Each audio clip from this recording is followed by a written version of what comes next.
Écoutez, au nom d'Excelia Alumni, nous sommes très heureux de vous accueillir dans ce magnifique lieu qui s'appelle le Philanthrope, lieu de coworking, de philanthropie, des lieux, je dirais, vraiment magnifiques.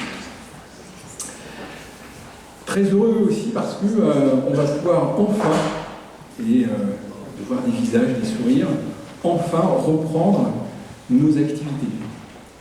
L'activité reprend, alors certes, il y a un contexte un peu pas simple, un peu à l'est, pensez pour toutes ces personnes, mais malgré tout, voilà, le contexte sanitaire, lui, est en train de s'améliorer et c'est encore une fois avec un réel plaisir. J'étais présent le week-end dernier à la remise des diplômes, diplômés 2021 sur La Rochelle, et c'était un réel plaisir que de pouvoir participer à un format présentiel et puis, on va dire, un peu plus convivial que d'habitude.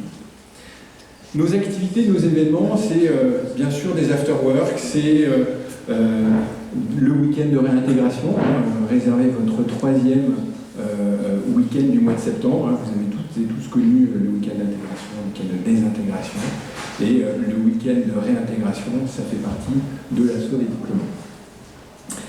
Alors, notre soirée prestige, qui a pour thème la partie l'engagement RSE, est-ce vraiment gagnant? Cette économie de côté environnemental et cette économie RSE, est-ce vraiment quelque chose de gagnant? Et vous allez voir qu'il y a vraiment beaucoup de choses à apprendre, à intégrer pour que on soit toutes et tous bien alignés et que ce soit gagnant. Alors, quand on s'est posé la question d'organiser cet événement, cette soirée prestige, finalement, quand on a balayé les différents intervenants, personnes qui pourraient venir,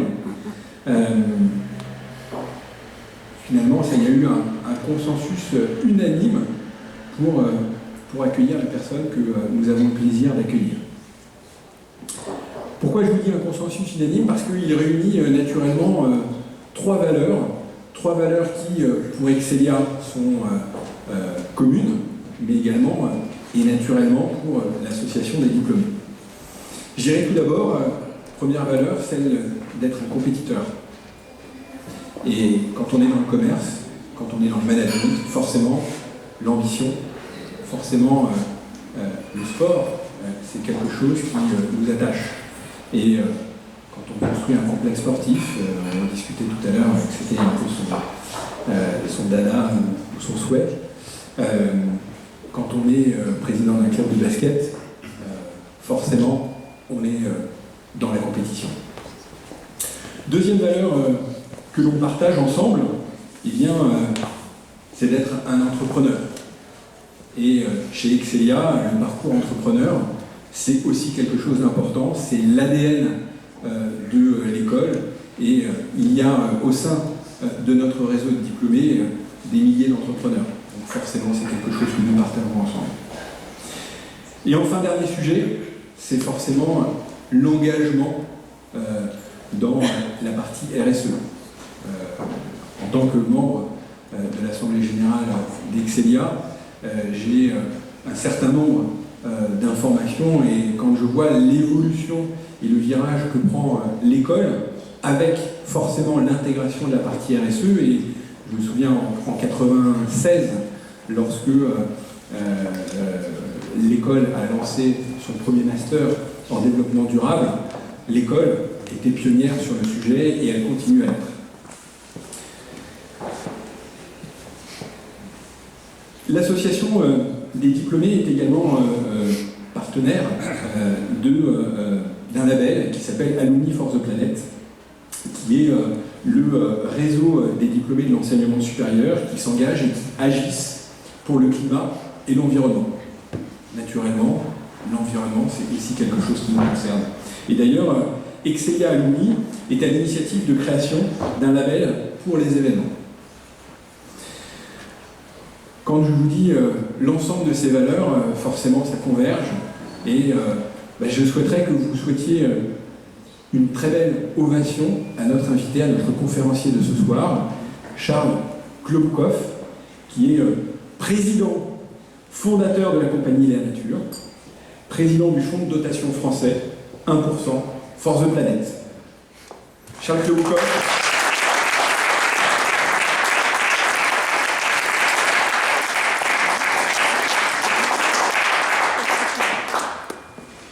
Bonsoir à toutes et à tous.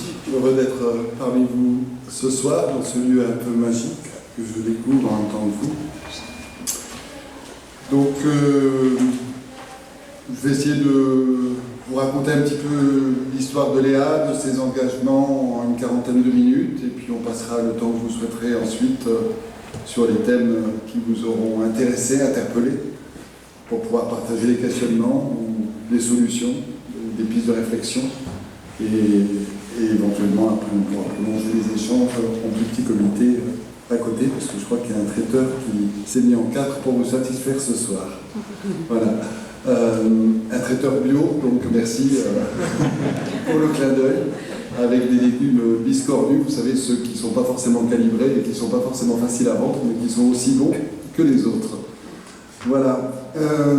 Avant de lancer un tout petit film de 2 minutes en guise d'introduction, je voulais vous dire peut-être deux mots juste sur le bonhomme que je suis. Donc, mon nom est d'origine russo-ukrainien, près de la frontière.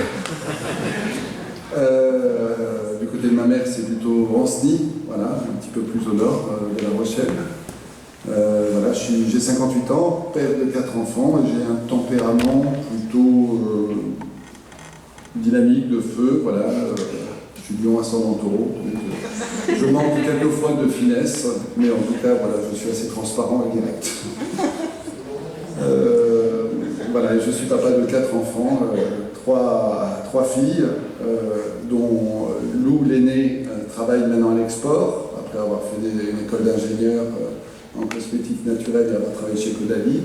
La deuxième, Marie, travaille pour les migrants, elle est actuellement en Israël.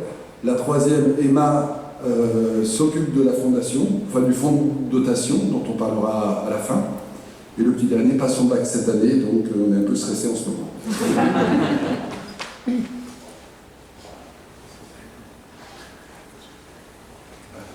Tout à l'heure, on a fait la répète, ça marchait.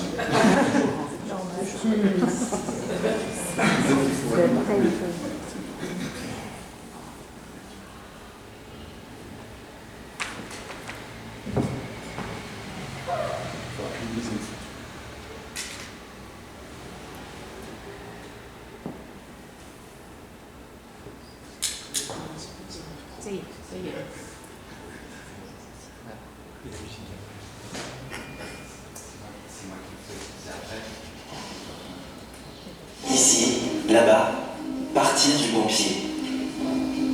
Chaque matin, se préparer, ne pas faire semblant.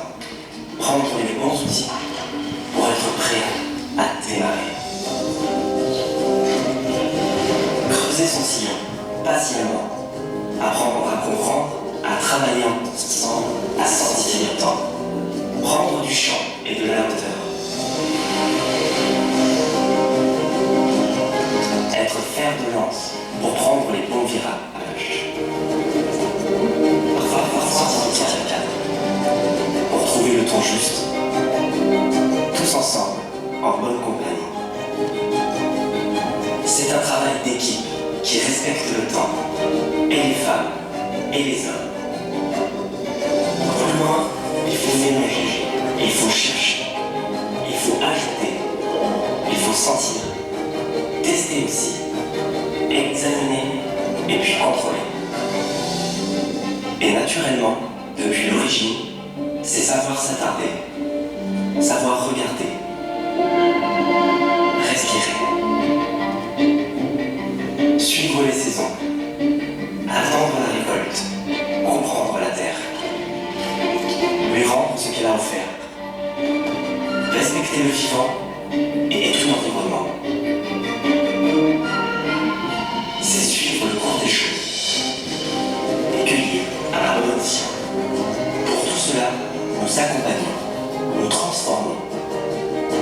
nous fabriquons, nous veillons au grain, nous suivons notre ligne en trouvant la bonne cadence. Nous avons raccourci le chemin, de la bonne à la bouteille, de l'épi au pétrin, de la rochelle à la pêche, de la drôle qui fait, de la raisin à l'argent. Nos équipes s'investissent pour que tout tourne. Nous passons du temps à l'infusion, des plantes à leurs bienfaits, du chichon à la vie, et du magasin à chez vous. Car depuis tout ce temps, pour elle, pour lui, pour nous, l'avion est notre culture.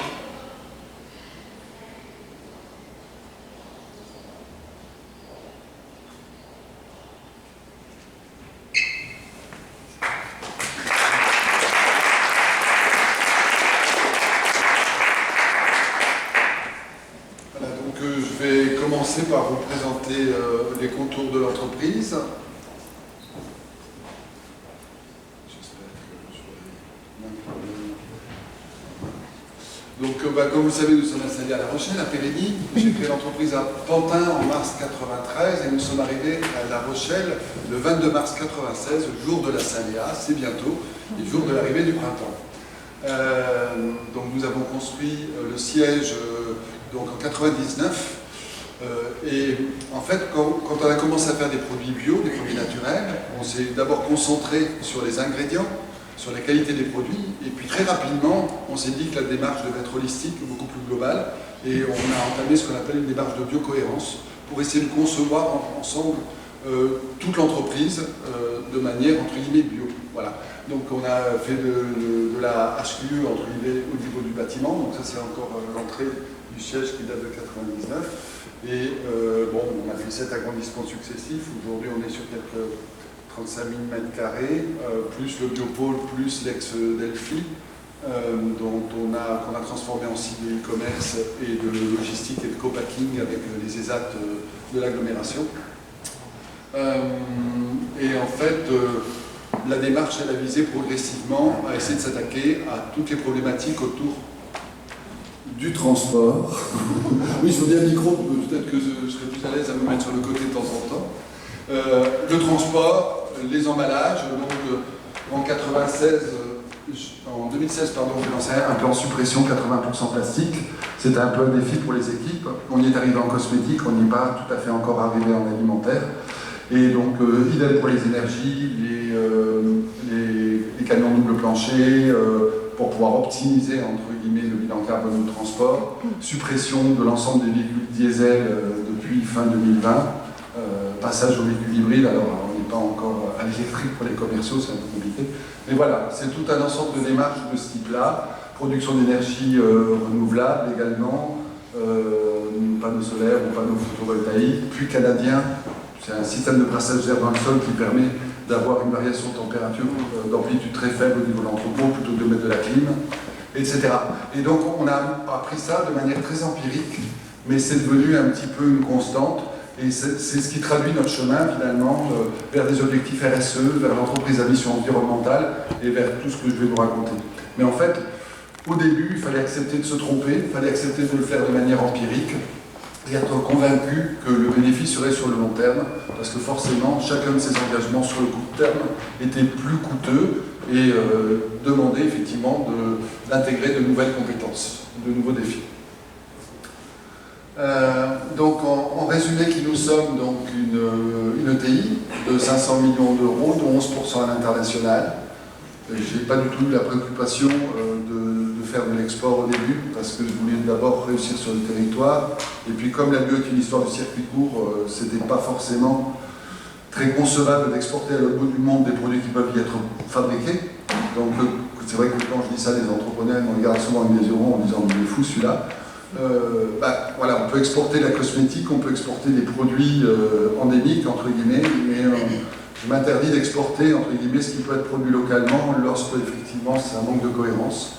Donc on a 24 unités de production en France, 24 unités de production dans 21 sites en France, on en a 2 en Espagne, 1 en Belgique et bientôt 1 en Italie, 8 plateformes de distribution, 2000 collaborateurs, dont 63% de femmes. Depuis toujours, les femmes ont été majoritaires chez nous. Je pense qu'elles se sentent un peu plus concernées par nos métiers, par notre démarche. Et puis on a aussi le temps partiel qui permet peut-être d'adapter. On a beaucoup de femmes qui sont en 4/5e et elles y restent même après que les enfants ont grandi, parce que c'est finalement un rythme de vie qu'elles ont trouvé. Et on est présent sur différents circuits de distribution. Je vais chercher toujours 2 facteurs d'équilibre dans l'entreprise, à la fois répartir dans différents paniers de circuits de distribution pour ne pas être dépendant d'un circuit ou d'un acheteur tout puissant, notamment de la GMS qui peut appuyer sur un bouton et puis les référencer. Et puis également de diversifier les métiers, on va le voir, de manière également à se mettre à l'abri d'une éventuelle conjoncture, sachant qu'effectivement, pour moi, la bio, l'axe nature et santé, une démarche un petit peu holistique, qu'on a démarré par la santé, par l'alimentation, et qui s'est déclinée ensuite dans la cosmétique et les produits de la maison. Donc la raison d'être de l'entreprise, inscrite dans ses statuts, mis à jour, c'est proposer des produits sains, naturels et bio, respectueux de la santé des femmes, des hommes et de la nature, accessibles au plus grand nombre, et favoriser les économies locales. Donc c'est pour ça qu'on a autant d'unités de production sur le territoire, dans des régions agricoles pour raccourcir les flux, et ce dans le domaine de l'alimentation, de la santé, de l'hygiène beauté et des produits pour la maison. S'assurer durablement son indépendance pour garantir la pérennité de notre mission, de nos implantations locales, de nos emplois et de notre développement. Donc évidemment pour le financement, l'autofinancement du développement d'entreprise, en fait la clé ça a été de réinjecter les bénéfices, hein, donc 100% pendant les 5 premières années et au moins 75% depuis 24 ans, ce qui a permis effectivement de doter l'entreprise de fonds propres importants et de limiter entre guillemets les dividendes aux actionnaires. Mais comme on a une minorité d'actionnaires, hein, je vais vous montrer la structure du capital ensuite, il n'y avait pas d'exigence de ce côté-là. Donc là, donc mon épouse est venue me rejoindre au bout de 2 ans pour travailler sur les filières bio et notamment les filières des plantes aromatiques et médicinales. La structure du capital, donc c'est CK Invest et la famille pour 63 et 21, donc 84%. Les financiers, à savoir Crédit Mutuel Equity pour un peu moins de 7%, 1% pour la BPI et 1% pour BNP Paribas. Et on a 6,6% aux mains des salariés, soit par le biais de plans d'épargne d'entreprise, soit en actionnariat direct des 4 dans les filiales. L'objectif étant de les passer rapidement à 10%, donc on vient de leur réserver une augmentation de capital, afin qu'ils deviennent le deuxième actionnaire à terme devant les partenaires financiers, à moins qu'un jour on arrive à les racheter. Voilà, les partenaires financiers. Mais comme l'entreprise a pris beaucoup de valeur, c'est pas évident. Voilà, on a 4 pôles d'activité, donc je disais le pôle alimentation, santé, grand public, donc vous avez les marques et le nom des sociétés en vert, donc vendues essentiellement en mass market. En dessous le pôle des IT bio, donc qui est surtout autour du repas et des graines et des produits céréaliers, qui est vendu très essentiellement en magasin bio. Le pôle Léa Cosmétique qui donc s'occupe de l'hygiène beauté et des produits de la maison, et le pôle traiteur, comme son nom l'indique, des produits frais transformés. Donc en fait, j'aime à dire que nous sommes un village de PME. Donc c'est une organisation un petit peu originale. On est plutôt, comment dire, matriciel sur toutes les fonctions support, et on est plutôt hiérarchique sur toutes les fonctions opérationnelles. L'objectif, c'est de créer des synergies, des passerelles, à travers les métiers, les circuits ou les zones géographiques. C'est un mix des trois, entre guillemets. De manière à ce que les entreprises, une fois définies la stratégie et le budget, soient autonomes dans la gestion des affaires, comme si c'était leur propre entreprise. Et ça fonctionne plutôt bien. Ce qui fait qu'on a des organisations plutôt à taille humaine, et souvent des entreprises, vous voyez, il y en a un peu plus de 20, qui réunissent entre 50 et 110 personnes, plus ou moins. Voilà, on reste à peu près sur ces tailles-là. Même si évidemment on siège à La Rochelle, où il y a plusieurs entreprises, on est près de 800. Donc les 4 domaines d'activité qu'on vient de balayer.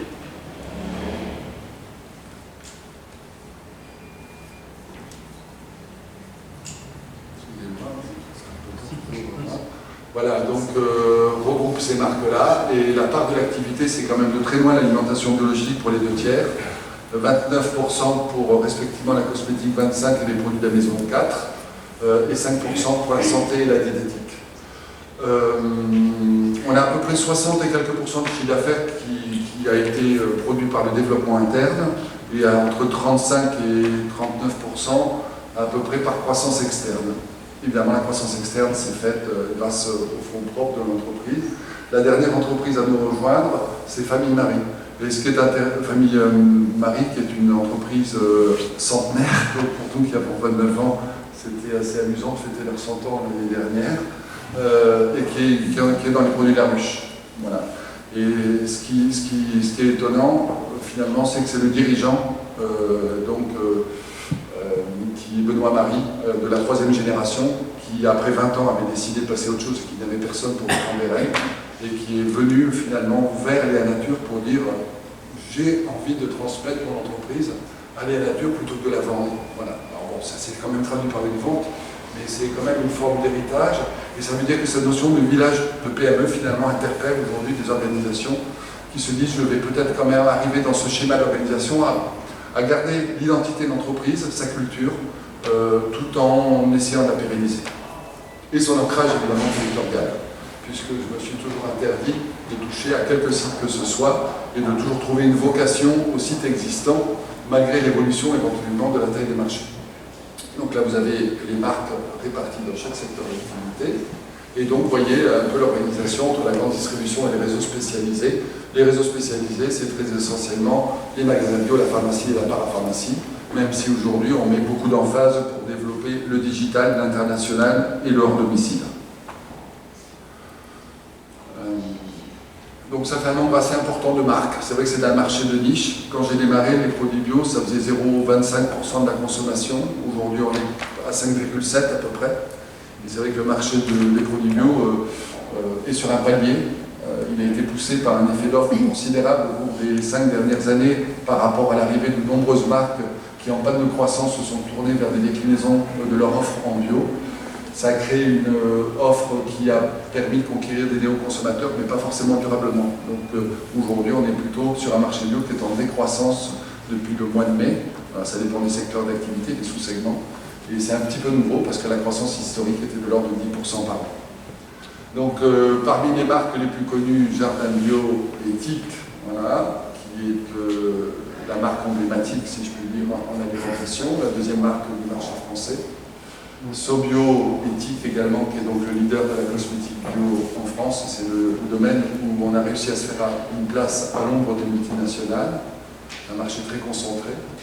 Jonzac, donc là c'est issu d'une rencontre avec le Claude Bello, le maire de Jonzac, qui en faisant forêt pour trouver du pétrole a trouvé l'eau thermale, a réussi à faire venir un exploitant pour créer une station thermale qui est devenue la 8e de France. Et qui m'a dit, vous faites de la cosmétique, moi j'ai de l'eau, on pourrait faire quelque chose ensemble. Et donc 11 ans plus tard, effectivement, la marque Jonzac commence à s'internationaliser, et c'est un vrai succès en fait. Et on est assez fiers, entre guillemets, du modèle, parce que c'est vraiment un modèle d'économie circulaire, entre guillemets. Et tout a été conçu et fabriqué sur place. Vitamon, donc, dans les jus et boissons, qui est le leader en magasin bio de ce segment. Également, la marque Priméal, spécialiste des produits céréaliers, toujours en magasin bio, et le fameux pain des fleurs, qui est une des pépites du groupe, puisqu'il s'agit de produits extrudés sans gluten, des tartines, et qui est le produit le plus vendu en magasin bio, en fait. Donc l'usine se situe à la Sauve-sur-Semelle, à côté de Saint-Étienne. Voilà un aperçu des cartes nature, pour finir sur les produits traiteurs, qui est un plus petit marché, comme vous l'avez vu, où on travaille là aussi sur la protéine végétale, les légumineuses et d'autres déclinaisons. Alors nos implantations géographiques, pour finir un peu avec la description du périmètre du groupe, donc nous sommes installés, alors je suis toulousain, j'ai oublié de vous dire tout à l'heure, pardon, je pense que j'ai appuyé trop fort. Donc je suis toulousain, donc je suis assez enclin à essayer de construire une banane entre La Rochelle et Toulouse. Voilà. Donc on a, et puis il se trouve que la région Aquitaine est quand même la première région agricole d'Europe maintenant, donc dans son nouveau périmètre. Donc vous voyez, on va de Auch jusqu'à effectivement le Lot-et-Garonne, Montflanquin, vers Bordeaux, et on remonte donc désormais jusqu'à Cholet. Et puis un deuxième axe qui est autour de Rhône-Alpes, plus nos implantations internationales, qui qui nous permettent effectivement d'exporter nos produits sur un périmètre géographique Europe de l'Ouest assez limité. Voilà, donc on va essayer de remonter un petit peu vers la Bretagne désormais. Mais les grappes régionales permettent quand même la mutualisation des fonctions support qui sont souvent à l'échelle d'une PME de 30 à 70 personnes très orientées sur la main-d'œuvre directe et sur les fonctions commerciales ou logistiques, c'est-à-dire directement productives, mais effectivement moins staffées entre guillemets sur le tertiaire. Alors les engagements, moi ça m'a paru important. Au début, ce qu'on appelait engagement, c'était engagement et valeur. Et puis après, vous allez voir, c'est devenu plein d'autres choses. Moi j'avais envie, entre guillemets, de vivre une entreprise spontanée, directe. Il n'y a pas de monsieur, madame. Chez nous, tout le monde s'appelle par le prénom. Après, le tutoiement libre, évidemment, pour ceux qui souhaitent le privilégier dans le respect et l'écoute mutuelle. Et donc, j'ai souhaité quand même afficher, en accord avec le comité éthique et puis les gens avec qui je travaille, quelques valeurs humaines fondamentales. Compte tenu du temps qu'on passe au travail, hein, on en passe quand même presque autant que dans le lit. Donc, l'engagement nature, évidemment, cultiver le respect de la nature, assumer ses différences, son originalité, et si possible avec humour pour un petit peu déstresser, rester toujours à l'écoute de l'innovation, prendre des initiatives, développer la responsabilité de chacun, que chacun ait une implication entre guillemets, et notamment puisse être source de propositions, soit pour soutenir des associations, soit pour des nouvelles initiatives ou des nouveaux engagements pour l'entreprise. La solidarité, extrêmement importante, elle nous a permis de traverser quelquefois des tempêtes, et donc toujours privilégier l'équipe à l'individu. Donc pas de starisation, mais plutôt la star c'est l'équipe. L'implication, on a aujourd'hui, grâce à l'autorité de l'entreprise, on attire des gens qui sont motivés par le projet entrepreneurial, mais c'est vrai que ça fait partie, il y a quelques années, je demandais aux membres du comité éthique de rentrer dans la boucle des recrutements que les RH, pour ne pas faire des embauches uniquement basées sur le niveau de compétences, mais aussi entre guillemets sur les qualités humaines et l'envie d'adhérer par rapport au projet. L'amélioration continue, donc je vous ai dit, je suis d'origine russe, donc en fait mon arrière-grand-père est né à Varsovie pendant l'Exode, mon grand-père ensuite a commencé par casser des pierres, puis chauffeur de taxi, il a fini sa carrière comme steward à la Paname, donc je sais d'où on vient, et donc je sais aussi qu'on ne peut pas tout faire bien du premier coup, et que c'est important de rester dans cette logique de démarche de progrès, quitte effectivement à accepter de se tromper. Mais je pense que c'est justement l'écoute et la capacité de remise en cause qui permet de continuer à progresser, surtout quand c'est partagé. L'authenticité, parce que je ne sais pas faire autrement et que je pense que c'est la manière la plus simple de s'exprimer, même s'il faut y mettre quelquefois des précautions. Et puis évidemment la satisfaction client et la qualité premium, mais ça on m'a presque demandé de le rajouter, parce qu'on ne pouvait pas ne pas le mettre. Ça paraît tellement évident. Voilà, donc en fait toute cette démarche finalement, de construction et de développement de l'activité, c'était presque un jeu et une passion en fait.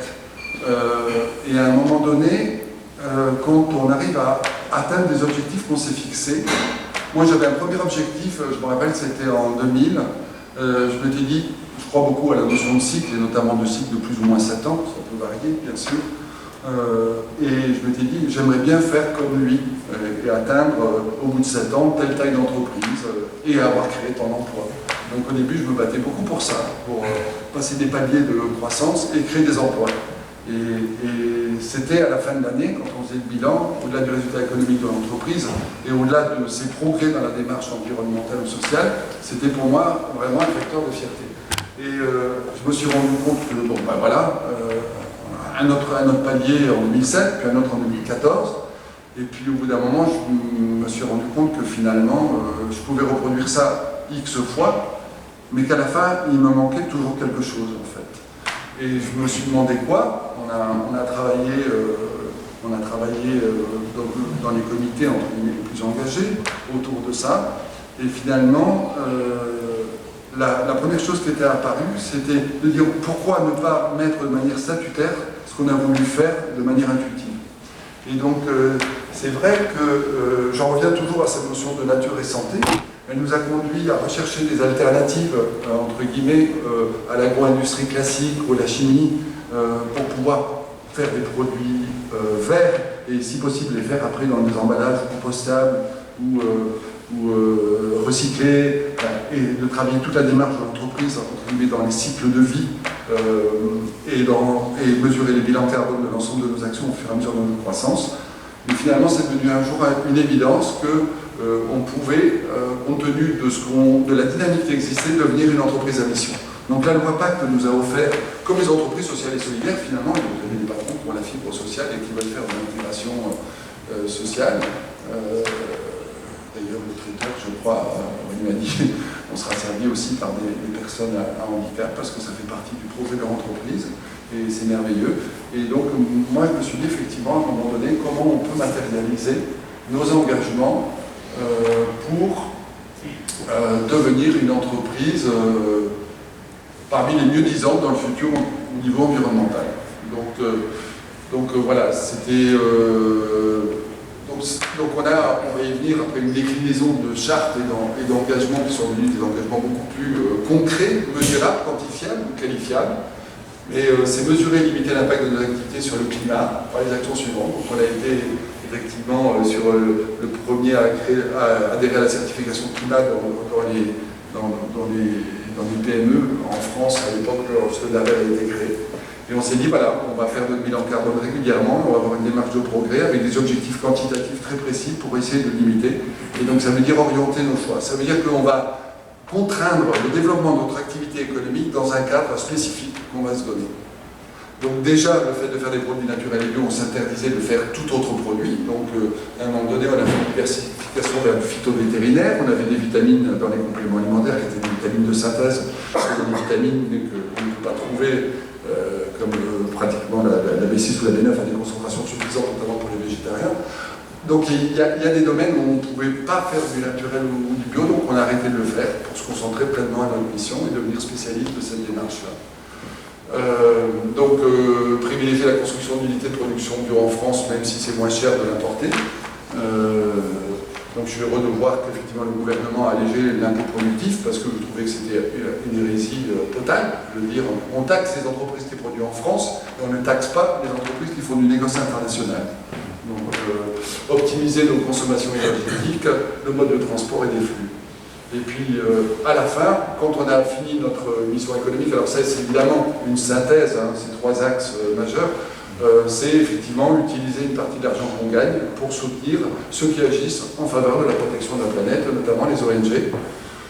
Les ONG, c'est souvent, ça vit souvent grâce au bénévolat, c'est-à-dire des gens comme vous et moi qui donnent leur temps pour des causes auxquelles ils sont sensibles, soit parce qu'ils ont été affectés pour ça, parce que soit ils ont vécu des expériences qui les ont amenés à les considérer de manière importante. Et donc, ça m'a amené normalement, notamment à découvrir lors d'une rencontre chez Yann Arthus Bertrand à Longchamp, à sa fondation Planète, Yvan Chouinard, qui était de passage en France, qui est le fondateur du mouvement et le fondateur de Patagonia, une entreprise de hot-dog et d'articles de sport, entre guillemets, et qui avait créé, avec son ami associé de l'époque, un impôt volontaire. Il avait dit, je fais du surf, je vais faire de l'escalade dans la montagne, et je vois que j'abîme un peu les pitons rocheux quelquefois lorsque je fixe des attaches métalliques, des choses comme ça.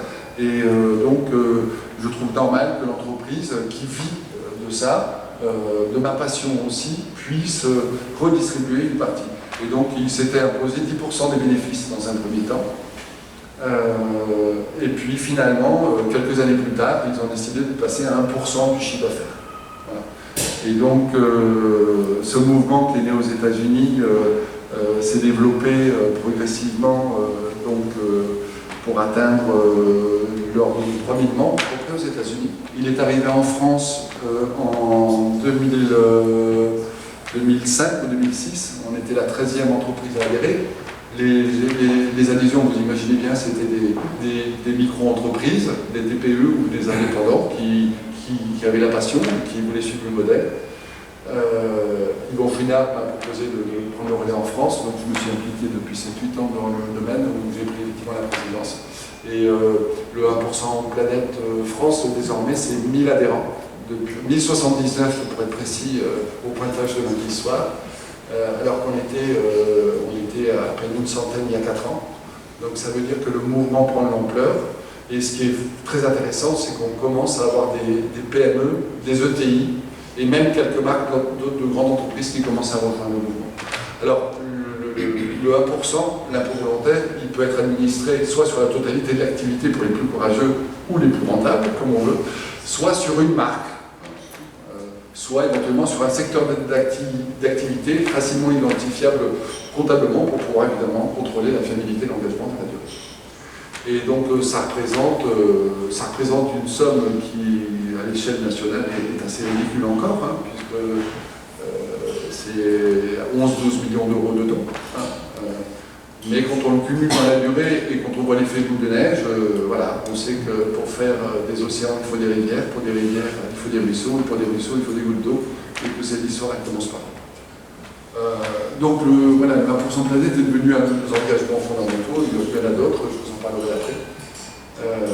Mais j'ai découvert finalement que c'était des choses comme ça qui me faisaient vibrer, qui me donnaient envie le matin de me lever pour réaliser la mission économique, parce qu'il y avait une finalité nouvelle qui allait bien au-delà de la performance et de la création de richesses et d'emplois.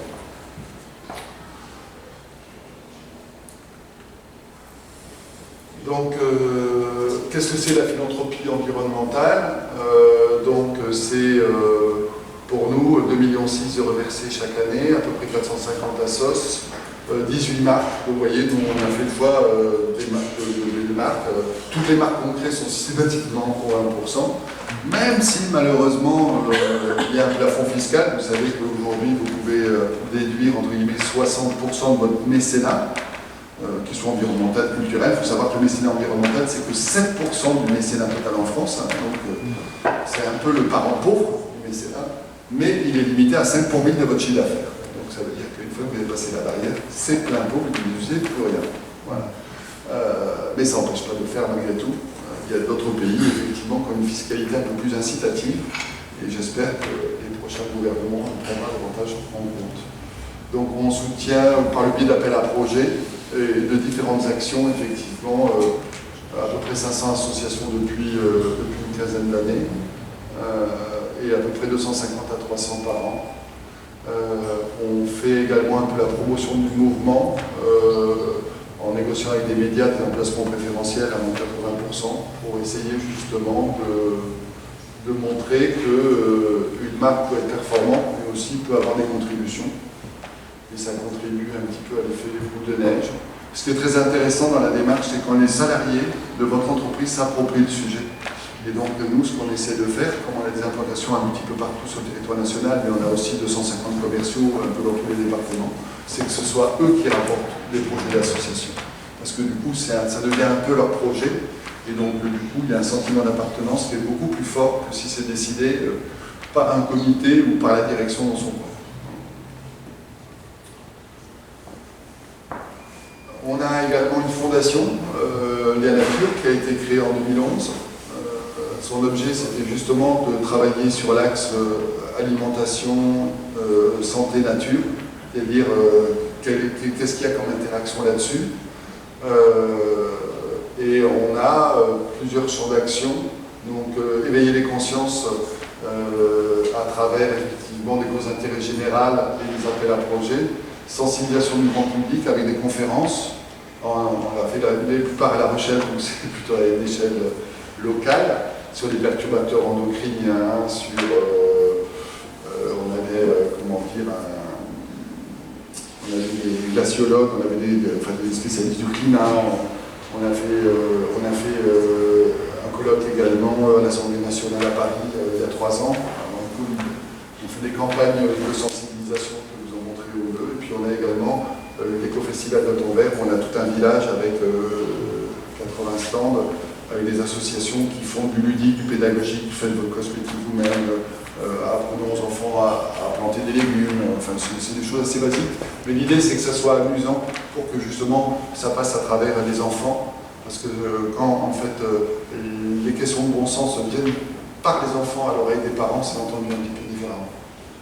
Et donc cet éco-festival aura lieu le week-end du 23-24 juin à Périgny, dans un magnifique parc où il y a les arbres centenaires. Donc c'est aussi l'occasion d'écouter de la bonne musique, et c'est évidemment de la musique du monde, donc avec une idée de métissage culturel et de décloisonnement justement racial autour de ça. Donc voilà quelques-unes des associations qui sont soutenues. La dernière et celle de l'année, c'est Wind of the Ocean. Donc c'est une association que j'ai découverte, qui s'est montée. Le gars, c'est un jeune qui a fait l'ESCA. Et en sortant de l'ESCA, il s'est dit qu'est-ce que je peux faire. Et donc il a eu l'idée, avec ses économies, en allant taper un peu tous les membres de la famille, d'acheter un bateau d'occasion. Un bateau d'une vingtaine de mètres de long, avec 18 cabines, enfin 18 couchages, pardon. Et il s'est dit, je vais faire la dépollution. Donc il a commencé par l'étang de Berre, il s'est installé sur l'étang de Berre, où il y a des raffineries, vous savez. Et donc, il a une petite structure maintenant, désormais il est logé dans le groupe SOS. Et donc, le bateau faisait des actions, recevait des scolaires, des bénévoles, mais les bénévoles viennent pour un mois, ça veut dire qu'ils font vraiment, c'est pas un passage éclair, ils s'engagent un petit peu dans la durée. Ils font des nettoyages de plage, et quand ils arrivent tous avec leur t-shirt, Wind of the Ocean, les gens qui sont à se dorer la pilule sur les serviettes, ils sont obligés de se lever et de participer et en fait après ça laisse des traces, parce que c'est des réflexes qu'on acquiert, c'est pas simplement le fait de le faire une fois, c'est de se dire bon, il y en a qui le font, c'est moi qui ai jeté le papier par terre et qui ai ramassé. Voilà, c'est l'éducation un petit peu des consciences, et donc j'ai trouvé son projet tellement formidable. Il a fait un autre truc, c'est que, je ne sais pas si vous savez, mais les cheveux, notamment vos cheveux, mesdames, parce que vous en avez beaucoup plus que nous, permettent de capter les hydrocarbures. Et donc ils ont fait des anneaux, entre guillemets, flottants d'hydrocarbures autour de la raffinerie de Tandberg pour éviter que vous ayez des flaques d'hydrocarbures à la surface de l'eau qui se baladent et qui se répandent ensuite en Méditerranée. Voilà. Donc c'est plein de petites choses comme ça. Et donc, du coup, on va faire le même projet, on les soutient pour faire ce projet, on a fait un engagement sur 3 ans, et le bateau sera à La Rochelle, donc à partir du mois d'avril, et sillonnera la côte atlantique pour faire le même travail, et notamment sur toutes les îles, effectivement, du Pertuis, pour faire de la sensibilisation grand public, et puis on va voir évidemment avec l'académie pour pouvoir intégrer les scolaires dans certaines de ces actions, toujours pareil, avec la même idée que ça soit ludique et amusant pour eux, de manière à ce que la notion de responsabilité soit diffusée de manière douce. Voilà. Donc, pur projet, la reforestation, la forêt en vie, je crois qu'on en parlera après. Voilà, on est sur des exemples d'appel à projet sur la protection des terres agricoles, la non-séquestration, puisque vous savez que la Covid a posé vraiment la question de la souveraineté alimentaire et a remis à mal un petit peu les schémas de mondialisation et de spécialisation des territoires à l'échelle des continents en disant toi tu feras ça, toi tu feras ça, toi tu feras ça. Et donc il y a une perte de biodiversité locale et de savoir-faire agricole. Aujourd'hui, il faut peut-être s'en préoccuper et se dire qu'effectivement, si les échanges internationaux sont coupés, qu'on a quand même de quoi manger dans les différents domaines. Et donc voilà, on a des actions, mais il y a aussi effectivement des actions sur les territoires pour la résilience alimentaire. Voilà, donc c'est assez mobilisateur et assez passionnant de partager à ce genre de choses. Ça, c'est l'exemple de conférence, voilà, avec Chani, de l'association Kalawet qui se bat pour la sauvegarde des grands seiches et qui a l'objectif, c'est de séquestrer finalement des forêts primaires, notamment en Indonésie ou sur certaines zones asiatiques. Finalement, la seule manière d'éviter la déforestation, c'est d'acquérir ces forêts et donc d'aller chercher des fonds pour pouvoir un petit peu créer des poches de biodiversité de manière durable. Donc ça, c'était perturbateur endocriniens, c'était à l'Assemblée nationale. Georges Jouzel, voilà, et Sylvestre, climatologue, donc juste avant le Covid, voilà, ce type de sensibilisation. Voilà, et puis un exemple finalement d'image du festival. Alors, la RSE, puisque c'était un des thèmes, je crois, qu'est-ce que c'est? Au début, on a fait comme beaucoup. On a dit on va créer un comité RSE, et puis on va dire au directeur de nous dire tous les 2 mois, taux d'absentéisme 80%. J'ai pas le temps, j'ai d'autres priorités, je vois pas ce à quoi je peux contribuer, etc. Et finalement, on s'est rendu compte que la RSE, c'était pas un sujet à part, c'est le sujet de tout le monde. Voilà. Donc ça veut dire qu'on l'a intégré dans le plan de gouvernance et dans les objectifs du management. C'est un peu plus difficile, effectivement, quand on est sur des fonctions tertiaires, on se dit c'est quoi ma contribution, mais quand on cherche bien, on a tous des contributions directes ou indirectes à promouvoir.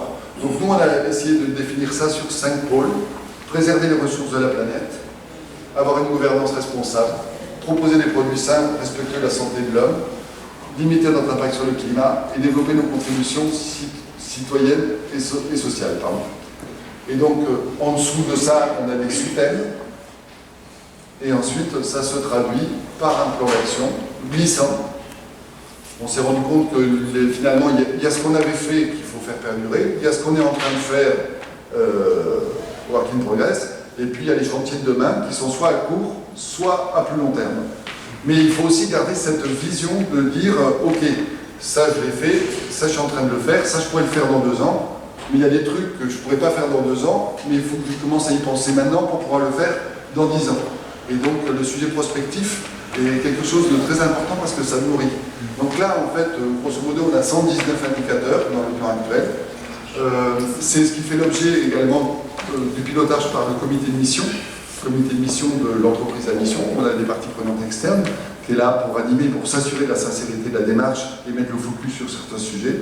Et on est maintenant avec des modalités de contrôle par les commissaires aux comptes dans le cadre toujours de l'entreprise à mission, sur des contrôles de à peu près 13 indicateurs où on nous demande de tenir une sorte, alors de manière aléatoire, les cas qu'on choisisse 13, mais ça peut varier au fil du temps, de manière à s'assurer qu'on est capable de piloter correctement ces KPI, comme on pilote nos outils de performance économique, qu'on soit capable de dire à l'instant T quelle est la part des productions locales dans telle activité, quelle est la part du nombre de produits bio, quelle est finalement la réduction du plastique qui a été opérée entre telle année et telle année, ou la part du commerce équitable, si on est sur un axe plus social, etc. Et voilà, et donc on a un logiciel qui s'appelle Metrio qui permet maintenant de rentrer toutes ces données et de les sortir. Parce que c'est vrai que la difficulté qu'on avait rencontrée, c'était dans le libellé finalement. Quand on avait des libellés un peu approximatifs, on se rendait compte qu'on pouvait avoir le même indicateur. Si on le demandait à 6 fonctions différentes dans l'entreprise, on avait 6 résultats différents. Pas forcément très éloignés, mais voilà. Donc c'est important d'être très précis et d'avoir une base de données qui est finalement assez centralisée. Et du coup, aujourd'hui, c'est un peu la feuille de route. Quoi. La feuille de route, on a notre feuille de route économique et on a notre feuille de route RSE. Et celle-là implique tout le monde. Voilà.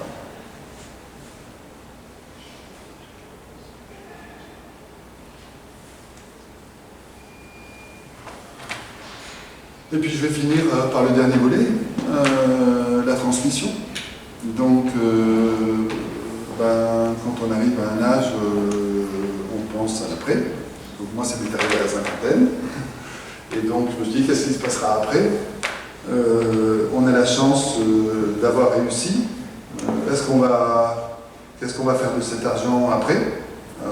Est-ce qu'on va nantir nos enfants alors qu'ils ont à peine fini leurs études et en faire des riches avant l'heure? À quoi va servir la réussite de l'entreprise finalement? Comment on pourra pérenniser sa mission? Et là, c'était un petit peu difficile de trouver finalement une solution idéale. Je ne sais pas si celle-là est idéale non plus, mais en tout cas, on s'est dit que c'est vrai que la tradition en France, ça a été beaucoup les transmissions familiales, mais on se rend compte que quand même ça se démultiplie, qu'il y a de plus en plus d'actionnaires, qu'il y a des clans qui se forment, et que ça finit ensuite par une dilution très forte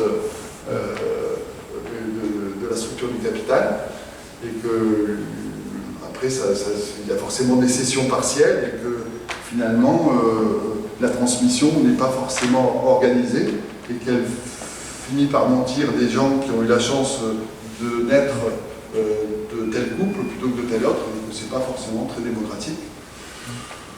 Voilà, donc on s'est posé plein de questions philosophiques par rapport à ça. On est allé voir ce qui existait ailleurs, et on a découvert, notamment dans les pays du Nord, au Danemark, en Suède, en Allemagne, mais plus près de nous également en Suisse, qu'il y avait beaucoup de pays qui étaient finalement gouvernés par des fondations. En France, on n'est pas fondation, parce que la terminologie n'est pas celle-là, sauf pour le cas de Pierre Fabre, dont l'entreprise a été transmise, il n'avait pas de successeur, à une FRUP, une fondation d'utilité publique, parce qu'il avait suffisamment d'influence auprès de Bercy pour pouvoir, entre guillemets, avoir ce type de structure, mais qui nécessite quand même, dans la gouvernance de la fondation, une présence du corps de l'État. Donc l'État a créé une fondation simplifiée qui s'appelle le fonds de dotation. Un fonds de dotation qui est d'ailleurs une structure par laquelle on pilote le 1%, qui est l'équivalent d'une association, mais entre guillemets qui fonctionne de manière un petit peu différente et dont l'idée est quand même de reverser, c'est-à-dire à partir du capital accumulé, de pouvoir faire profiter des dividendes, des bénéfices issus de ce capital, des organisations ou un but d'intérêt général. Donc ce nouveau modèle de transmission en France, qui est assez expérimental, il y avait quelques acteurs comme la Chicorée Leroux, qui est aux mains d'une association, comme le Journal de la Montagne, dont je vous ai parlé également de Pierre Fabre. Il y avait 5-6 cas comme ça, il n'y avait pas énormément. Et donc le cabinet Profil, qui est un cabinet parisien spécialisé dans les liens entre la philanthropie et l'économie, ont beaucoup travaillé sur le sujet et ont réussi, entre guillemets, à capter l'intérêt d'un certain nombre de dirigeants qui, comme moi, se posaient la question d'un modèle alternatif de transmission. Et ensuite, il y a des experts juridiques, le cabinet d'Elsos, Christian Noël, qui sont capables effectivement d'apporter les solutions sur l'écriture, entre guillemets, des statuts. Donc, grosso modo, en quoi ça consiste? Alors déjà, le principe, c'est de dire qu'on ne peut pas avoir confusion entre la philanthropie et l'économie. Donc si j'ai bien une gouvernance économique, je ne peux pas avoir la même gouvernance philanthropique. Donc en l'occurrence, dans la plupart des schémas, vous avez donc votre comité de direction. Au-dessus, vous avez le holding. Cette holding se voit déléguer la charte d'engagement par le fonds de dotation, qui est le 3e étage, entre guillemets.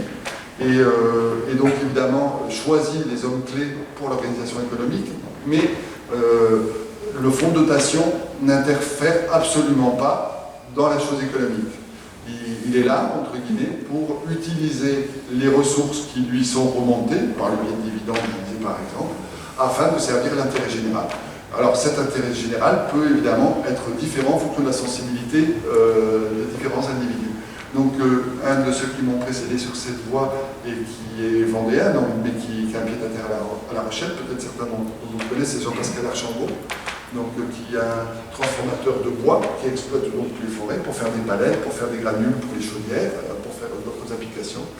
Lui, il a créé un fonds de dotation pour les forêts. Et donc chacun de ses 3 enfants a un domaine d'application privilégié, l'un pour promouvoir l'architecture bois, l'autre pour la biodiversité, et le 3e, je crois que c'est dans le domaine artistique. Bon, nous, on n'a pas défini forcément d'axe majeur. On a décidé, moi j'ai rien décidé du tout en l'occurrence, parce que comme je suis encore le président de la boîte, je n'ai pas le droit d'intervenir au-dessus. Donc finalement, c'est notre fille Emma qui en fait a pris la direction, et elle a proposé que le fonds de dotation, le comité philanthropique, soit constitué de salariés d'entreprise, en disant après tout, c'est le fruit du boulot de tous les salariés qui va permettre de faire fructifier quelque chose et de le rendre à l'intérêt public. Et donc, il y a donc eu une sorte de tirage au sort démocratique pour avoir des représentations des différents sites, une parité, etc. Et donc, ce comité philanthropique travaille maintenant sur l'émergence de projets à soutenir pour essayer de changer de modèle. Pas forcément pour avoir un impact majeur, parce qu'on est bien conscient qu'on va démarrer avec un fonds d'amorçage de 500 000 €, puis le budget montera 1 million, 2 millions, 3 millions, 4 millions d'euros au fur et à mesure que je transmettrai les actions et que les dividendes remonteront de manière plus importante dans le fonds de dotation. Mais l'idée, c'est justement de faire émerger des changements de modèle pour pouvoir faire des déclics, susciter des initiatives et montrer que ces initiatives marchent et qu'elles puissent ensuite être pollinisées ou dupliquées. Donc voilà, sur le processus, en fait, moi, qu'est-ce que j'ai fait? Une entreprise ne peut pas donner d'action à un fonds de dotation, c'est forcément une personne physique.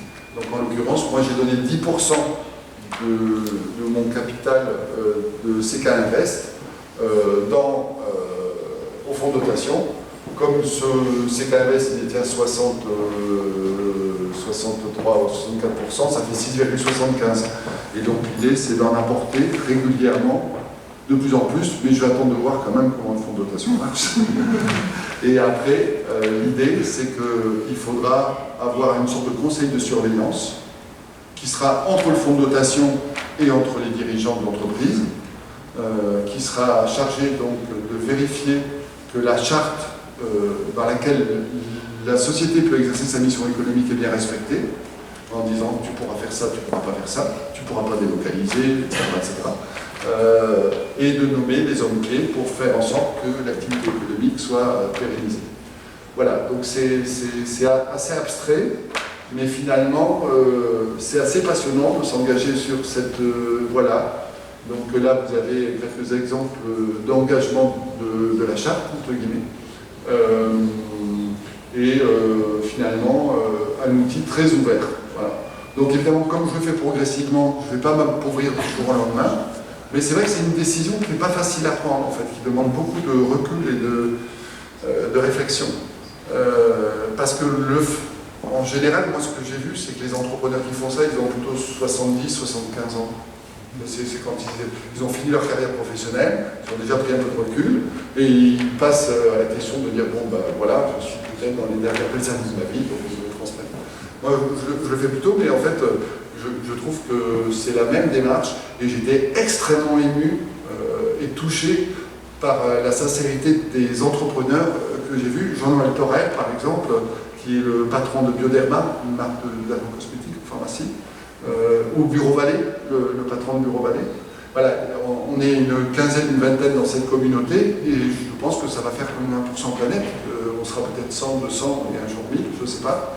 Mais en tout cas, c'est vrai que si on se dit que demain, il y a tout un tissu économique important qui met une partie de sa rentabilité au service de l'intérêt général, ben, on aura peut-être des vrais leviers pour faire changer l'image de l'entreprise et son rôle dans la société, et puis des vrais leviers tout simplement pour provoquer des changements fondamentaux que la planète ou que la société attend. Donc voilà un petit peu l'utopie que je voulais vous partager, et puis après je vais transmettre l'entreprise. Alors l'acronyme, donc c'est Emma qui l'a trouvé, Fonds de soutien aux initiatives citoyennes utopiques et solidaires. Donc il y a ce petit paradoxe, c'est l'initiative et c'est l'utopie. Donc il n'y a pas de raison d'y croire, mais on le fait quand même. Voilà. Et c'est ça qui est intéressant, c'est pas forcément d'enfoncer des clous qui sont déjà sur la planche, c'est d'aller en inventer des nouveaux. Et puis le petit dessin, c'est Marie, une de mes autres filles, qui l'a fait, parce que le ficus est effectivement extrêmement résistant, c'est très rigoureux, et donc c'est censé s'inscrire dans la durée. Voilà, donc le comité philanthropique, j'en ai parlé, donc je vous remercie pour votre attention.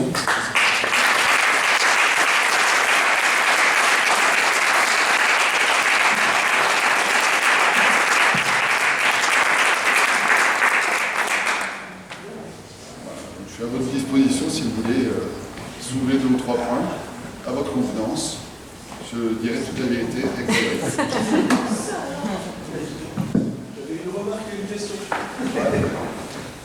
La remarque c'est pour Ficus, pour Utopie, il y a Théodore Monod qui nous dit que l'utopie c'est pas ce qui n'est pas c'est pas irréalisable mais irréalisé, donc ça peut aider à passer. Et après j'avais juste une question, vous avez dit à un moment que le marché du bio pour la première fois descendait, et je voulais savoir de quel marché du bio on parlait. Est-ce que c'est la transformation de produits industriels bio, ou c'est l'usage du bio, puisque j'achète pas des produits industriels bio. Par contre, je vais à une AMAP, je vais dans ce type de choses-là, et du coup, j'ai l'impression qu'il y a de plus en plus d'adeptes de ce type de pratique, et que c'est pas forcément une baisse d'usage, mais voilà, c'était la question. Alors là, on parle effectivement de la baisse de la consommation sur ce qui est mesuré dans les statistiques nationales. Donc on est vraiment sur le bout de la chaîne. Probablement, vous avez raison, que le développement de la vente directe, qui a été quand même un peu accéléré par la crise sanitaire, continue à être dynamique. Mais il pèse finalement assez peu. Le marché de la bio, si je pense de l'alimentaire, c'est quand même 54-55%, c'est la grande surface déjà. Les magasins bio, c'est 28, 29, 30. Les marchés, c'est vendredi, c'est 15. Et puis après, il y a la vente directe qui doit faire 3, 4, 5. Voilà. Parce que dans la vente directe, d'ailleurs, c'est beaucoup des produits à la ferme, ils ne sont pas toujours labellisés. Mais ils sont bio, entre guillemets, dans l'esprit. Par contre, oui, peut-être pour compléter la réponse, dans le domaine agricole, et c'est là qu'il y a un nœud, c'est que les croissances qui étaient de 10, qui étaient passées à 15, ont suscité pas mal de conversions. Et vous savez que, vous avez peut-être entendu, que si les aides à la conversion continuaient, les aides au maintien, qui étaient là pour accompagner les premières années de passage au bio, parce que c'est super compliqué de passer d'une agriculture un peu mécanique, où je mets des produits, je sème et je remets des produits, j'arrose, et à un truc vivant où il faut être attentif aux nuisibles, aux conditions météo, et où la plante, entre guillemets, elle n'est pas sous perfusion. Et donc ces aides au maintien ont été supprimées. Et le risque qu'on a, c'est que si le marché de la consommation ralentit trop, et que la production agricole continue d'augmenter, puisqu'on est à 5,7 en consommation, mais on est déjà à 8,3, 8,4 sur les terres agricoles. Dans la viticulture, on est presque à 12%, par exemple, dans le vin maintenant. C'est qu'il y a des conversions et un retour en arrière. Ou que les gens se remettent au modèle conventionnel. Et les crises géopolitiques internationales que l'on vit font planer aussi une menace sur certaines filières majeures, comme le blé. Si jamais le grenier ukrainien effectivement est fermé et qu'il n'y a pas de production cette année, il y en a beaucoup, les cours du conventionnel vont s'envoler et il n'est pas impossible qu'on voit certaines filières mieux rémunérées à court terme que le bio, qui incitent par effet d'opportunisme des gens qui avaient adopté des pratiques vertueuses pour l'environnement, revenir sur des schémas classiques, attirés entre guillemets par le terrain. Donc on est dans un virage un peu délicat.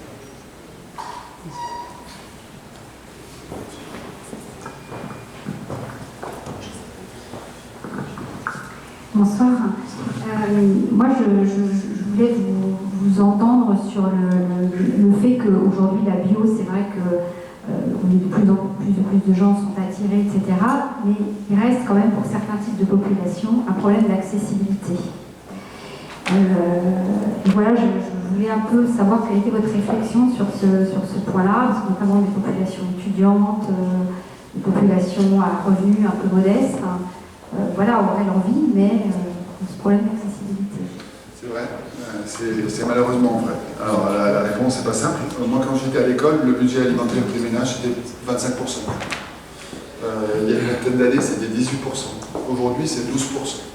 Donc on dépense de moins en moins de pognon pour se nourrir correctement et de plus en plus de pognon pour des choses qui sont qui s'évaporent très vite. Voilà. Donc il y a un premier sujet autour de ça, de la revalorisation de l'acte d'alimentation et de l'impact sur la santé. Ensuite, qui paye le prix de la dépollution des terres agricoles cultivées de manière intensive? C'est avec nos impôts qu'on en paye. Et donc il serait quand même logique qu'il y ait des taux de TVA qui prennent en compte l'impact environnemental et qui soient modérés. C'est une proposition qu'on avait faite avec une commission de Corinne Lepage il y a 7-8 ans, qui malheureusement n'avait pas été relayée, enfin pas entendue en tout cas. Mais je pense que voilà, il devrait y avoir quand même des taxes sur les produits polluants et des avantages fiscaux sur les produits qui le sont moins, pour permettre de réguler un peu leur accessibilité. Après, il y a quand même un paramètre à prendre en compte, c'est que ce qui est très cher dans les produits bio, mais aussi dans le conventionnel dans une moindre proportion, ce sont les protéines animales. Et donc, quand on arrive à équilibrer son bol alimentaire, on peut arriver à consommer bio si on consomme moins de viande ou moins de poisson, quasiment pour un budget proche de l'alimentation conventionnelle.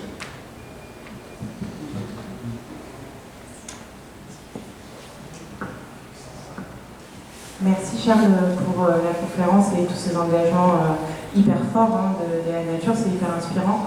Moi je suis diplômée du coup depuis 2020 des CIA maintenant et depuis je suis dans une start-up engagée qui s'appelle Superproducteur, qui est labellisée Bicorp, qui est engagée, donc ça me parle de tout ce que vous avez présenté, vos engagements, et c'est une très belle réussite, donc félicitations et merci de nous partager aujourd'hui.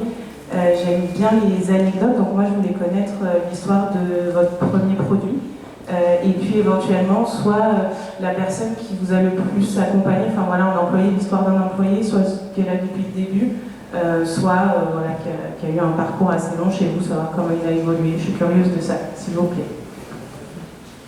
On commence par quoi? Ce que vous voulez. Allez, je vais commencer par Claudine, hein, voilà. En fait, oui. Donc Claudine Pluquet, qui est toujours sur La Rochelle, est arrivée le 2 mars 1994 dans l'entreprise. Elle était la première salariée parce que pendant 18 mois, je n'avais pas de salarié, je ne me payais pas, je remplissais la caisse entre guillemets au black. Enfin au black, je veux dire que je il y a personne qui travaille dans le fisc. Non, mais je pointais au chômage et je travaillais pour l'entreprise pour lui permettre d'acquérir des produits fonds propres. Et donc le premier salaire a été créé un an plus tard, le démarrage effectif de l'entreprise. Et aujourd'hui, elle s'occupe, Claudine, finalement de tout ce qui est un petit peu événementiel et animation voilà, autour du pôle, du village nature, etc. Elle a été dans la com et puis aujourd'hui elle s'occupe de ça. Et c'est vrai que c'est assez touchant d'avoir avec soi des gens qui restent dans l'aventure très longtemps. C'est pas... Après, c'est vrai qu'on se rend compte que le rapport au travail et le rapport à l'engagement dans l'entreprise n'est pas le même qu'avec des collaborateurs plus récents qui arrivent d'une entreprise qui a déjà un peu pignon sur rue, qui a déjà une notoriété et qui pensent qu'ils vont trouver là des trucs qui vont se faire tout seuls, quoi. Alors que nous, on sait que l'histoire est belle vue de l'extérieur, mais elle est truffée de galères et d'échecs. Je pense que la réussite, on a plus de facilité à la construire quand on apprend bien de ses erreurs. Mais quand on est entrepreneur, il faut accepter de tonner, alors c'est sûr, parce qu'on en fait tout le temps.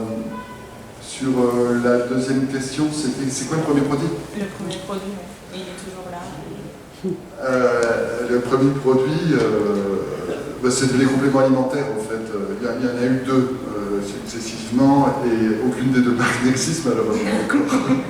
Il y en a une, la première marque c'était en forme, comme l'Enfort, ANPHORM, et c'est des compléments alimentaires assez basiques hein, finalement. C'était de argile et algues, tous les premiers produits pour les troubles digestifs et les pansements gastriques.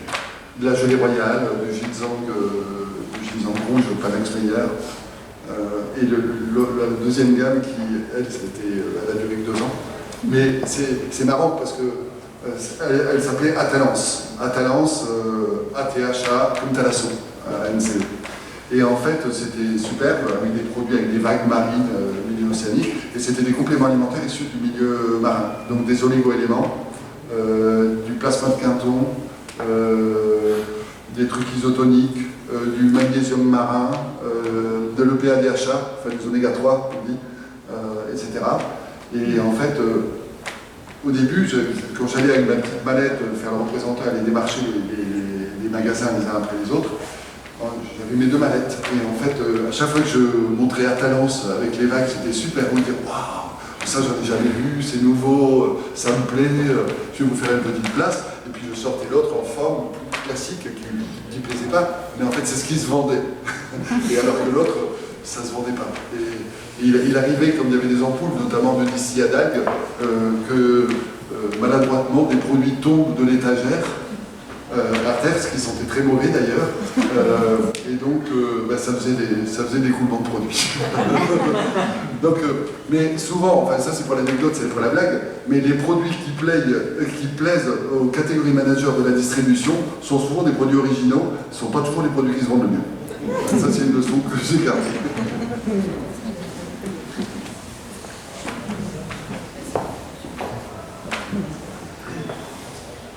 Merci pour votre intervention. J'ai bien aimé la dernière partie sur la transmission. Moi, j'ai une question un peu plus de prospective. En fait, aujourd'hui, on l'a évoqué, hein, aujourd'hui, pour des raisons économiques, géopolitiques, énergétiques, c'est pas sûr que la croissance telle qu'on la connaît ou telle qu'on l'a connue ne revienne. Vous, comment vous envisagez la suite des activités de la nature dans un monde en contraction économique et énergétique, mais de façon durable. C'est-à-dire pas juste un an ou deux avec le Covid, mais 5-10 ans, par exemple. Alors, par rapport à la notion d'une manière générale de croissance, et après je reviendrai dans le cas de la nature, moi je disais à ceux qui me posaient la question, je considère qu'on ne fait pas de la croissance, on fait de la croissance substitutive. Donc je considère, à tort ou à raison, parce que je suis partisan, que faire des produits bio, c'est mieux que faire des produits conventionnels. Donc entre guillemets, substituer des produits conventionnels par des produits bio, pour l'impact environnemental, c'est vachement mieux. Donc du coup, je considère que je ne fais pas de la croissance, que je fais de la substitution. Ça, c'est la manière de faire ma pirouette pour m'en sortir sur le premier axe. Voilà. Bon, ceci dit, tant que le produit bio sera à 7%, le plafond de verre, il est vachement haut. Quoi. Le jour où les produits bio font 80%, effectivement, il faudra plus sérieusement se poser cette question-là. Sur le deuxième sujet, en fait, je pense qu'on est dans une mutation de dématérialisation du commerce physique, et que c'est à travers ça qu'il y a peut-être des champs d'opportunité. Donc, du coup, c'est vrai que la digitalisation de la distribution et le B2C vont prendre une place grandissante. Donc, c'est vrai que sur l'alimentation, c'est difficile parce que la chaîne logistique est hyper coûteuse, et notamment le dernier kilomètre. C'est beaucoup plus simple sur la santé, sur la cosmétique ou sur notre catégorie de produits. Donc, il y a ça, pour moi, qui est vraiment focus relais de croissance, mais qui, effectivement, nécessite un changement de paradigme complet dans l'organisation de l'entreprise. Il faut retrouver un esprit start-up et casser la hiérarchie et avoir une organisation courte et des cellules vivantes et très réactives et très dédiées à mon projet. Et puis après, l'autre élément qui me permet, au-delà du fait de devoir serrer les boulons, comme tout le monde quand c'est comme ça, c'est plutôt les différents axes métiers, les différents axes de circuit de distribution qui me permet quand même d'avoir des poches de réserve de croissance. Là, on n'a pas fait le plein d'ADN, pardon, de la distribution numérique, et on n'a pas optimisé nos potentiels. Donc, voilà. Et après, j'ai quand même un troisième facteur que je vous ai exposé tout à l'heure, c'est que comme on ne s'est pas mis à l'international, même si on dit on ne va pas sur les autres continents, à l'exception des produits de beauté à très faible impact carbone, on a quand même sur l'Europe de l'Ouest encore pas mal de potentiel de croissance à aller chercher. Voilà. Mais c'est sûr que c'est une question qui va se poser dans la durée, et pas que pour nous, hein, pour d'autres. Après, on voit des métiers nouveaux qui apparaissent. Hein. Hier, je faisais du vélo hier soir sur le bord de la Seine, et je voyais devant moi, il y avait une petite, comment ça s'appelle, des vélos avec le truc derrière pour livrer, où c'était des fruits et légumes. Et on voit entre des métiers de service de plus en plus qui apparaissent et qui se substituent aux métiers industriels ou techniques qui peuvent être automatisés entre guillemets. Donc, moi je pense qu'il va y avoir une mutation sur la fragmentation du marché, du B2C, l'individualisation effectivement de l'offre. Ça va casser pas mal les modèles existants, mais bon, là ça va se jouer peut-être sur une ou deux générations, sur un cycle de 20 à 40 ans. Donc, ça va de la prospective après, comme vous dites. Vous êtes mieux, vous, les nouvelles générations, mieux placés pour l'envisager que peut-être nous qui avons des schémas bien ancrés dans notre cerveau gauche. Juste en complément, pardon. Là, vous avez répondu par un biais commercial sur comment vous allez. Et en termes de production, vous avez besoin des agriculteurs, il y en a de moins en moins. Ils vont avoir une énergie de plus en plus chère. Ils ne vont pas pouvoir surmécaniser et on perd beaucoup d'agriculteurs, même si on sanctuarise les terres agricoles, il va falloir les exploiter. Et ça. Une exploitation conventionnelle, on va dire en France, c'est en moyenne entre 100 et 150 hectares. Une exploitation bio, ça n'a rien à voir. On fait travailler 4 ou 5 fois plus d'hommes à la surface agricole requise. Et après, l'équation compliquée à résoudre, c'est comment mieux payer les producteurs tout en baissant le prix final. Voilà. D'où le fait que c'est nécessaire de faire une école de commerce. C'est la pondération des marges et l'écrasement des coûts fixes, après, effectivement, par atteinte d'état critique. Ouais. Bonsoir, j'ai une question plus reliée au marketing. Moi, je suis dans un domaine qui n'est pas du tout le vôtre, je suis dans l'industrie automobile, et je suis frappé par la constellation de marques que vous avez au sein de votre entreprise. Et je suis très curieux de savoir comment vous gérez ce portefeuille de marques en termes d'organisation et de marketing. Est-ce que vos marques sont indépendantes, autonomes en termes de marketing?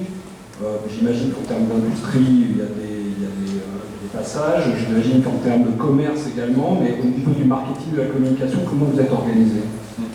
Le marketing est organisé par société. Mais par contre, des marques peuvent être licencées, entre guillemets, par d'autres sociétés. Donc je peux utiliser la même marque sur des produits traiteurs, sur des produits de jus et boissons ou sur de l'épicerie. Donc exploité par 3 marques différentes, par 3 sociétés différentes. Après, oui, c'est une complexité naturelle qui est liée au fait que c'est un marché ultra segmenté et que dans les produits bio, Small is Beautiful, hein, si vous allez voir des vrais bio, ils vous diront les grandes entreprises, on n'en veut pas. On sait à quoi ça mène comme schéma d'organisation, de conditions sociales, de répartition des profits, de logique de performance économique à court terme. Enfin, donc du coup, aujourd'hui, c'est très difficile, en tout cas sur les consommateurs historiques, les plus engagés, voire militants, d'être une grosse entreprise. Il faut vraiment montrer patte blanche, si je puis dire, pour être reconnu. Parce qu'ils préfèrent avoir le lien, le petit producteur, hein, comme on disait tout à l'heure, la MAP, la vente directe, il n'y a pas d'intermédiaire, etc., etc. Donc au niveau de l'organisation marketing, elle est comme ça. C'est vrai qu'après, il faut faire des arbitrages. On ne soutient que 20% des marques majeures. On soutient 6 marques ou 7 marques sur 30. Quand vous dites soutenir, ça veut dire donner des budgets? Oui, c'est ça, ouais. Mais on n'a pas des budgets qui sont dans les standards de ce que l'on a en traditionnel. On a des budgets probablement 2 fois moins. Mais pendant 10 ans, je me suis totalement passé de pub. Aujourd'hui, je ne sais pas si ça serait possible. Mais je préférais avoir des animatrices conseillères dans les magasins pour faire de l'évangélisation, de la découverte, de la dégustation, faire d'autres types de promotions. Et puis surtout, l'entreprise, si elle voulait capitaliser, créer des fonds propres, c'est une des premières dépenses sur lesquelles on arbitre, en fait, la pub. Et donc on n'en avait pas forcément plus besoin que ça. Maintenant, le marché étant sorti de sa niche, on a des compétiteurs, il faut bien aussi, pas forcément lutter avec les mêmes armes qu'eux, mais en tout cas des outils pour se faire connaître et pour alimenter la demande. Donc on l'utilise quand même. Mais c'est vrai que dans un monde idéal, on pourrait se passer de pub. Hein. Et vu l'argent que ça représente, on pourrait faire plein de choses avec. Mais bon, c'est comme dans les marques de voitures. Hein. Aujourd'hui, ça doit être dans les plus gros investisseurs avec la grande distribution. Les marques de voitures, c'est pareil, il y a beaucoup besoin de publicité aussi. Oui, mais c'est aussi analysé comme étant un coût qui peut se passer. Ouais, c'est ça. Ah ouais, c'est digital. Alors, digital. Vous avez parlé des dons, les 11 à 12 millions de dons, quand on était, vous disiez des 1% pour la planète. Et je me demandais ce que devenaient ces dons, donc c'est pour la France, ça, j'imagine. Ouais. Ah, vous voulez au niveau territorial? En fait, vous avez dit que 1% pour la planète, c'est 11 à 12 millions de dons en France annuels. Que deviennent ces dons? Ah ben, c'est réparti à peu près entre... Il y a à peu près 550 associations référencées par le 1% Planète qui sont éligibles donc aux dons parce qu'elles correspondent aux critères d'impact environnementaux, parce qu'elles ont des frais de gestion limités, etc. Donc dans tout domaine d'activité, que ce soit la prévention, la pédagogie, la restauration des milieux, voilà. Mais c'est beaucoup... sur la France? Oui, 80% France et 20% international. Et dans l'international, je dirais presque la moitié sur la reforestation, qui est quand même un des enjeux majeurs. Et après, sur la protection de la biodiversité aussi à l'international. Voilà. Il y a aussi sur les communautés de femmes, notamment en Afrique et dans le pays. Donc il y a quand même quelques thèmes chapeaux privilégiés sur l'international. Mais c'est avant tout quand même beaucoup du local. Moi, pour ma part, je travaille pour une société qui pousse vers le zéro déchet. Quelle est votre politique vis-à-vis de ça? Pour les déchets, justement, comment vous les gérez? Développer le vrac. Développer le vrac. Madame Pompili nous a rendu visite l'année dernière. Et ben, c'est là où elle a annoncé l'objectif de 10% en 2030 des surfaces de vente consacrées au vrac. Sauf qu'aujourd'hui, il y a des contradictions parce qu'on dit qu'il va peut-être y avoir des réticences à vendre des produits d'hygiène des produits d'entretien en vrac, parce que si les enfants touchent des manipulés, etc. Donc sur l'alimentaire, il n'y a pas trop de problème, enfin, sur les produits secs, sur les produits liquides, c'est un petit peu plus compliqué. Donc ça, c'est des principales alternatives. Et après, c'est d'avoir des emballages les moins épais possibles, les plus réduits, éviter le double emballage, le suremballage. Ouais. Et après, notre travail, donc, ça a été de substituer, comme je vous disais tout à l'heure, de réduire de 80% de plastique. Mais aujourd'hui, honnêtement, il y a des catégories de produits où on ne sait pas comment faire. Si vous mettez du verre, c'est énergivore. Si vous mettez du plastique, c'est fossile. Et quand vous n'avez pas de choix alternatif entre les deux, comment vous faites? Donc je pense qu'il y a plein de solutions et d'innovations à produire dans le domaine de l'emballage. Et justement, et l'emballage compostable est quand même une des solutions qu'on a mis en œuvre sur un certain nombre de sujets.